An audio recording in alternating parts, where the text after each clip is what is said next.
എടാ നീ എന്തിനാ മരുമോളെ അനങ്ങി അവളെ വീട്ടിൽ കൊണ്ടാക്കുന്നത്? നിങ്ങൾക്കിടയിൽ എന്തെങ്കിലും പ്രശ്നം ഉണ്ടെങ്കിൽ അതങ്ങ് തുറന്ന് സംസാരിച്ചാ പോരെ? ഒന്ന് തുറന്ന് സംസാരിച്ചോണ്ടാ ഇപ്പൊ അവള് വീട്ടിൽ പോയി നിൽക്കുന്നത്. ഇനിയും തുറന്നാ പിന്നെ അവളെ വീടിന്റെ കഥക് ആജീവനാന്തം തുറക്കില്ല. ചേടാ ഇതിന് മാത്രം നിങ്ങൾക്കിടയിൽ എന്താ പ്രശ്നം മോനെ? കല്യാണം കഴിഞ്ഞ് ജസ്റ്റ് കപ്പിൾ ഓഫ് ഇയേഴ്സ് ആവണല്ലോ. 1.5 മാസം. എന്റെ അമ്മ ഇതിപ്പോ ആവശ്യമില്ലാത്ത കാര്യത്തിന് പിണങ്ങിയതാന്നേ. അതെന്താ? രാത്രി മേക്കപ്പ് ഇട്ട് കിടന്നുറങ്ങുന്നത് എന്തിനാന്ന് ഞാൻ ചോദിച്ചു. അപ്പൊ അവള് പറയാ രാവിലെ മേക്കപ്പ് ഇടാതിരിക്കാനാന്ന്. അതൊരു എളുപ്പപ്പണിയല്ലേ, അതിനെന്താ? അപ്പൊ പിറ്റേ ദിവസം രാവിലെ എണീറ്റ് മേക്കപ്പ് ഇടുന്നത് കണ്ടപ്പോ ഞാൻ ചോദിച്ചു, നീയല്ലേ പറഞ്ഞത് രാത്രി മേക്കപ്പ് ഇടുന്നത് രാവിലെ മേക്കപ്പ് ഇടാതിരിക്കാനാന്ന് പറഞ്ഞിട്ട് ഇപ്പൊ എന്തിനാ മേക്കപ്പ് ഇടുന്നതെന്ന്? അപ്പൊ അവള് പറയാ അത് ഇന്നലെ രാവിലത്തെ കാര്യമാ പറഞ്ഞതെന്ന്.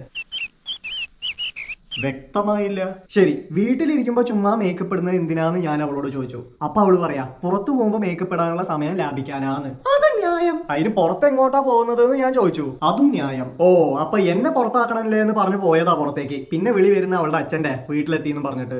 അന്യായം. മടുത്തു ഈ സാമ്പത്തിക ജീവിതം. ദാമ്പത്യ ജീവിതമാണോ മക്കൾ ഉദ്ദേശിച്ചത്? മനസ്സിലായല്ലോ, അത് മതി. എടാ മോനെ രംഗണ്ണ, അല്ല അച്ഛാ, ഇതിപ്പോ അത്ര വലിയ പ്രശ്നമൊന്നല്ല.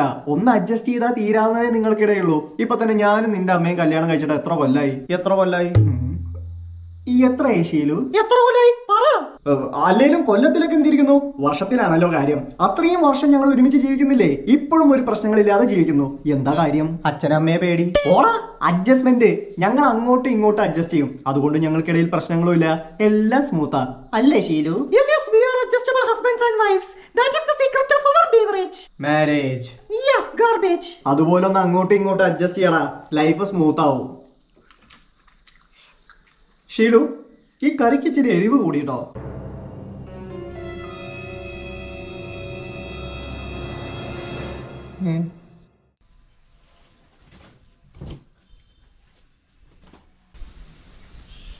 രാവണി കേട്ടോ, ഇതെന്താ പുറത്ത് കിടക്കുന്നത്? ആ ഒന്നുമില്ല സുധാകര, കറിക്ക് ഇച്ചിരി എരിവ് കൂടി പോയി. നീ എന്താ പഠിക്ക് പുറത്ത്? ഇവിടെ നിന്ന് ചോറിന് വേവ് കുറഞ്ഞു പോയി. ഓ പോട്ടെ, ഇപ്പൊ പോയ പീഡിയ തിണ്ണയിലെങ്കിലും തല ചായ്ക്ക. ആയിക്കോട്ടെ, അഡ്ജസ്റ്റ്മെന്റാ മെയിന്. അതത്രേ ഉള്ളൂ.